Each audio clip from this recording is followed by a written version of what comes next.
Hello. और मिथिलेश भाई, क्या हाल चाल है? बस सब बढ़िया। और तुम सुनाओ रवि भाई, कैसे याद किया आज? अरे कुछ नहीं यार, मैं ये पूछ रहा था कि गोवा घूमने चलोगे क्या? अरे भाई, तुम्हें गोवा घूमने की सूझ रही है? यहाँ लंका लगी पड़ी है अपनी। अरे क्या हो गया, किस बात की लंका लगी हुई है? अरे यार, इनकम टैक्स एक नोटिस आया है। इनकम टैक्स डिपार्टमेंट का ईमेल? क्यों, क्या हुआ? अरे यार, वो इनकम टैक्स रिटर्न में ना एफडी पे जो इंटरेस्ट मिला था ना, उसका मैंने उसको बताया नहीं रिटर्न में, तो अब ये नोटिस आ गया है। ये ब्याज से हुई कमाई को भी आइटर में दिखाना होता है क्या? જેવી રીતે તમારી આવક પર ટેક્સ લાગે છે તેવી જ રીતે તમારે વ્યાજની આવક પર પણ ટેક્સ ચૂકવવો પડે છે. કરોડો લોકો savings account, fix deposit, post office schemes, recurring deposit એટલે કે આરડી અને બોન્ડ્સમાં રોકાણ કરે છે. આ રોકાણ પર વ્યાજ મેળવે છે. વ્યાજમાંથી મેળવેલા નાણાં ટેક્સના દાયરામાં આવે છે. જો કે મિથિલેશ અને રવિની જેમ ઘણા ટેક્સ પેયર્સને તેની જાણ નથી હોતી, તેથી જ તેઓ રિટર્નમાં તેને દર્શાવતા નથી. વ્યાજની કમાણી પર કેવી રીતે ટેક્સ લાગે છે તે જાણતા પહેલા ચાલો એક્સપર્ટ પાસેથી જાણીએ કે આઈટીઆરમાં વ્યાજની કમાણી દર્શાવવી શા માટે જરૂરી છે. तो आयकर रिटर्न के अंदर आय को दिखाना बहुत जरूरी है और ब्याज एक किस्म की आय है. ये इनकम टैक्स के पांचवें head income from other sources, अन्य स्रोतों से जो आय है उसमें ऐड किया जाता है और वहां पर इस पर जो भी ड्यू टैक्स है वो पे किया जाता है. कि अगर आपके माइनर के अकाउंट्स हैं, सेविंग बैंक अकाउंट्स, वहां पर भी इंटरेस्ट इनकम आ रही है तो वो भी आपको अपनी इनकम टैक्स रिटर्न में दिखानी जरूरी है. हालांकि उसके अंदर 1500 रुपए पर चाइल्ड का आपको रिबेट मिलता है, उस रिबेट का आप फायदा उठा सकते हैं.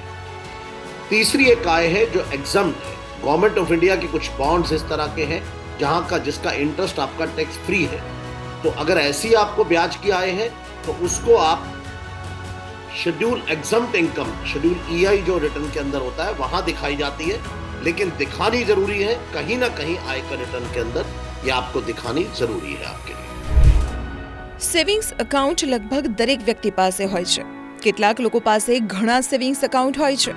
આવી પરિસ્થિતિમાં સેવિંગ્સ એકાઉન્ટમાં રાખવામાં આવેલા પૈસા પર વ્યાજ ખૂબ વધારે હોઈ શકે છે. આવકવેરા કાયદાની કલમ 80TTA હેઠળ એક નાણાકીય વર્ષમાં સેવિંગ્સ એકાઉન્ટમાંથી 10,000 રૂપિયા સુધીનું વ્યાજ જ ટેક્સ ફ્રી છે. ડિડક્શનની આ લિમિટ દરેક બેંક એકાઉન્ટ માટે અલગ અલગ નથી હોતી, પરંતુ તમામ સેવિંગ્સ એકાઉન્ટમાંથી મળેલા વ્યાજની રકમને એકત્રિત કરીને તેના પર હોય છે. આ કપાત 60 વર્ષથી ઓછી ઉંમરના લોકો અને HUF એટલે કે હિન્દુ અનડિવાઇડેડ ફેમિલી માટે છે. જો બચત ખાતાનું વ્યાજ 10,000 રૂપિયા કરતાં વધી જાય તો ટેક્સ લાગશે. ટેક્સ પેયરને એક નાણાકીય વર્ષમાં તમામ સેવિંગ્સ એકાઉન્ટમાંથી મળેલી વ્યાજની રકમ આઈટીઆરમાં ઇન્કમ ફ્રોમ અધર સોર્સિસ વિભાગમાં દર્શાવવી પડશે. વ્યાજની રકમ તમારી કુલ આવકમાં ઉમેરવામાં આવશે અને પછી ટેક્સ સ્લેબ પ્રમાણે ટેક્સ ચૂકવવો પડશે. ફિક્સ ડિપોઝિટમાંથી મેળવેલા વ્યાજ સામાન્ય લોકો માટે સંપૂર્ણપણે કરપાત્ર છે. વરિષ્ઠ નાગરિકો એટલે કે 60 વર્ષથી વધુ ઉંમરના લોકો સેવિંગ્સ એકાઉન્ટ અને એફડીમાંથી મળેલા વ્યાજ પર 50,000 રૂપિયા સુધી ડિડક્શન ક્લેમ કરી શકે છે. ડિડક્શનનો લાભ મેળવવા માટે આઈટીઆરમાં વ્યાજ દર્શાવવું પડશે અને સેક્શન 80TTB હેઠળ ડિડક્શન લઈ શકાય છે. 60 વર્ષથી ઓછી ઉંમરના લોકોને 80TTBનો લાભ મળતો નથી. એફડીનું વ્યાજ એક ચોક્કસ મર્યાદા કરતાં વધી જાય તો બેંકો પણ 10% દરે TDS કાપે છે. સિનિયર સિટીઝન માટે આ મર્યાદા 50,000 રૂપિયા છે અને નોન સિનિયર સિટીઝન માટે એટલે કે 60 વર્ષથી ઓછી ઉંમરના લોકો માટે મર્યાદા 40,000 રૂપિયા છે. જો તમારી વ્યાજ સહિતની કુલ આવક બેઝિક એક્ઝમ્પશન લિમિટ કરતાં ઓછી હોય તો તમે ફોર્મ 15G, 15H ફાઇલ કરીને TDS કાપવાથી રોકી શકો છો. જૂના ટેક્સ રિઝીમમાં 60 વર્ષથી ઓછી ઉંમરના કરદાતાઓ માટે બેઝિક એક્ઝમ્પશન લિમિટ 2.5 લાખ રૂપિયા છે. 60 વર્ષથી વધુ વયના સિનિયર સિટીઝન માટે આ લિમિટ 3 લાખ રૂપિયા છે, જ્યારે સુપર સિનિયર સિટીઝન એટલે કે 80 વર્ષથી વધુના માટે આ લિમિટ 5 લાખ રૂપિયા છે. નાણાકીય વર્ષ 2023-24થી ન્યૂ ટેક્સ રિઝીમમાંથી બેઝિક એક્ઝમ્પશન લિમિટ 3 લાખ રૂપિયા છે. સ્મોલ સેવિંગ સ્કીમ્સ જેવી કે રિકરિંગ ડિપોઝિટ એટલે કે આરડી, કિસાન વિકાસ પત્ર, કેવીપી અને નેશનલ સેવિંગ્સ સર્ટિફિકેટ એટલે કે NSC માંથી મળેલા વ્યાજ પર પણ ટેક્સ લાગે છે. વ્યાજની રકમ તમારી કમાણીમાં ઉમેરવામાં આવશે અને તમે જે ઇન્કમ સ્લેબમાં આવો છો તે પ્રમાણે ટેક્સ ભરવો પડશે. देखिए, आयकर विभाग ने पूरा रडार का सिस्टम लगाया हुआ है. उनको अलग अलग एजेंसीज से रिपोर्टिंग मिलती है, जिसके अंदर बैंक है, सब रजिस्ट्रार है जहां पर प्रॉपर्टी की डिटेल्स फाइल करते हैं.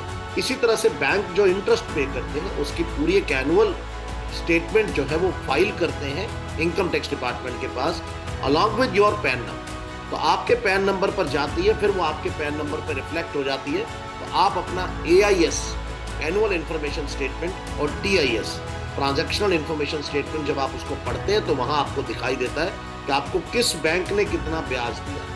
लेकिन मैं यहाँ फिर भी कहूंगा कि अगर वहां आपकी कोई इनकम नहीं भी आ रही है और आपको सचमुच में इनकम मिली है तो आप अपने बैंक से उसका सर्टिफिकेट लीजिए और उसको अपनी रिटर्न में दिखा करके उस पर टैक्स दे दीजिए। તેવી જ રીતે સિનિયર સિટીઝન વચ્ચે ખૂબ જ popular senior citizen saving scheme એટલે કે SCSS છે। તેમાં રોકાણ કરવાથી તેઓ નિયમિત અંતરાલ પર વ્યાજ મેળવે છે। આ યોજનામાં મળતા વ્યાજ પર પણ ટેક્સ લાગે છે। જો વ્યાજ સહિત કુલ કમાણી બેઝિક એક્ઝમ્પશન લિમિટથી ઓછી છે તો કોઈ ટેક્સ નહીં લાગે। પબ્લિક પ્રોવિડન્ટ ફંડ એટલે કે PPF એ કેટલીક બચત યોજનાઓમાંની એક છે જે EEE એટલે કે એક્ઝમ્પ્ટ કેટેગરી હેઠળ આવે છે। આનો અર્થ એ છે કે PPFમાં જમા કરાયેલ પ્રિન્સિપલ અમાઉન્ટ, ઇન્ટરેસ્ટ અને મેચ્યોરિટી પર મળનાર પૈસા સંપૂર્ણપણે ટેક્સ ફ્રી છે। देखिए, इनकम टैक्स डिपार्टमेंट के पास बहुत ऐसे प्रावधान है जिनका वो इस्तेमाल कर सकता है। उसके अंदर सबसे बड़ा है सेक्शन 148 के अंदर वो आपकी आयकर की रिटर्न को रीओपन करके उसको रीअसेस कर सकता है और उस पर इंटरेस्ट और पेनल्टीज बिल्कुल लगा सकता है। और इसके साथ साथ इंटरेस्ट डिक्लेयर ना करना एक ट्रिगर करता है एक पॉइंट को कि आपने इसका मतलब उस बैंक अकाउंट को भी छुपाने की कोशिश की है, तो आयकर अधिकारी का ये रीजन टू बिलीव बनता है और इसके ऊपर वो आपके खिलाफ सारे इंटरेस्ट और पेनल्टीज के प्रोविजन जो है वो अप्लाई कर सकता है और उस पर टैक्स लगाया जा सकता है। लेकिन अगर सरकार उस पर आयकर विभाग कार्रवाई करता है तो आपको इंटरेस्ट और पेनल्टीज भी देने पड़ते हैं। એટલું જ નહીં, સરકારી અને ખાનગી કંપનીઓ દ્વારા જારી કરાયેલા બોન્ડ્સમાંથી મળતા વ્યાજ પર પણ ટેક્સ લાગે છે। જો કે ટેક્સ ફ્રી બોન્ડ્સમાંથી મળતા વ્યાજને આવકવેરા કાયદા હેઠળ ટેક્સમાંથી છૂટ આપવામાં આવી છે। સોવરેન ગોલ્ડ બોન્ડ એટલે કે SGB તરફથી મળતું વાર્ષિક વ્યાજ પણ ટેક્સેબલ છે। મિથિલેશ અને રવિની જેમ તમે પણ સમજી ગયા હશો કે વ્યાજને ઇન્કમ ટેક્સ રિટર્નમાં દર્શાવવું કેમ જરૂરી છે। તમને વ્યાજની કમાણી વિશેની માહિતી તમારા એન્યુઅલ ઇન્ફોર્મેશન સ્ટેટમેન્ટ એટલે કે AISમાં મળશે। જો તમે જૂની ટેક્સ રેજિમ પસંદ કરો છો તો પછી વ્યાજ સહિત કુલ આવક પર ATTTA, ATTB, ATC અને ATD જેવા ડિડક્શન લઈ શકશો। ન્યૂ ટેક્સ રેજિમમાં ડિડક્શન તો નહીં મળે, પરંતુ ટેક્સના દર ચોક્કસપણે ઓછા છે।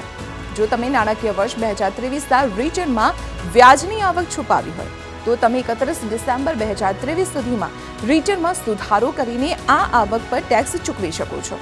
એ જ રીતે જો તમે છેલ્લા 2 નાણાકીય વર્ષમાં કોઈ આવક બતાવવાનું ભૂલી ગયા હો તો પછી તમે અપડેટેડ રિટર્ન ફાઇલ કરી શકો છો।